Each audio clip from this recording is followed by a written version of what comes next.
మాజీ సీఎం కేసీఆర్ పై సీఎం రేవంత్ రెడ్డి నిప్పులు చెరిగారు. అసెంబ్లీకి రాని కేసీఆర్ ఓ టీవీ ఛానల్ చర్చకు వెళ్లి ప్రగల్భాలు పలికారని విమర్శించారు. 1,00,000 కోట్లు పెట్టి కట్టిన కాళేశ్వరం కూలిపోయిందని, మేడిగడ్డ మేడిపండులా మారిపోయిందని సెటైర్లు వేశారు. అన్నారం బ్యారేజీ ఆకాశంలో కలిసిపోయిందన్నారు.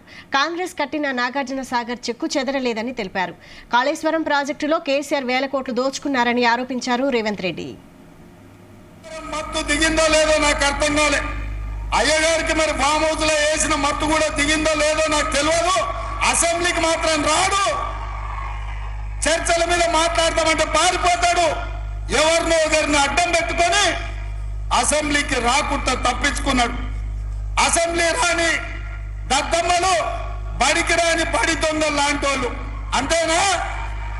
మరి అట్లాంటి బడి దొంగలు నిన్న టీవీ 9లో పోయి కూర్చొని 4 గంటలు కూర్చున్నాడు. సిగ్గున్నది అని అడుగుతున్నా.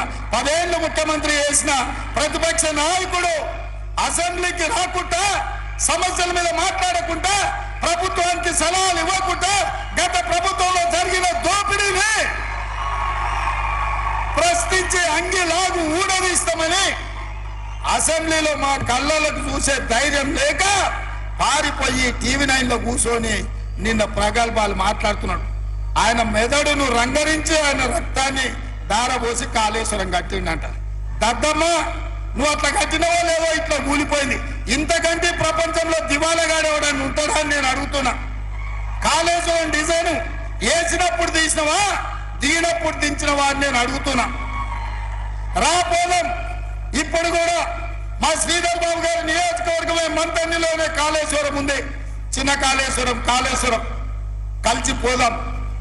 సూటిగా సవాలు విసురుతున్న కేసీఆర్, నిపుణులను పిలిపిద్దాం, మేధావులను పిలిపిద్దాం, తెలంగాణ సమాజాన్ని ఆహ్వానిద్దాం. అన్ని ప్రభుత్వమే ఏర్పాటు చేస్తుంది. నీకు దమ్ము, ధైర్యం, నీతి, నిజాయితీ, చిత్తశుద్ధి ఉంటే రా, కాళేశ్వరం పోదాం. అడిగేటోడు నీవోడే, చూపించేటోడు నీవోడే. నీ సొల్లు పురాణం అంతా 4 గంటలు చెప్తున్నావు కదా. నువ్వు కట్టింది అద్భుతమైతే కాళేశ్వరం దగ్గరనే చర్చ పెడదాం రా. 1,00,000 కోట్లు ఖర్చు పెట్టి కట్టిన కాళేశ్వరం కూలింది, మేడిగడ్డ మేడిపండైంది, సుందిల్ల సున్నమైంది, అన్నారం ఆకాశంలో కలిసిపోయింది. ఇది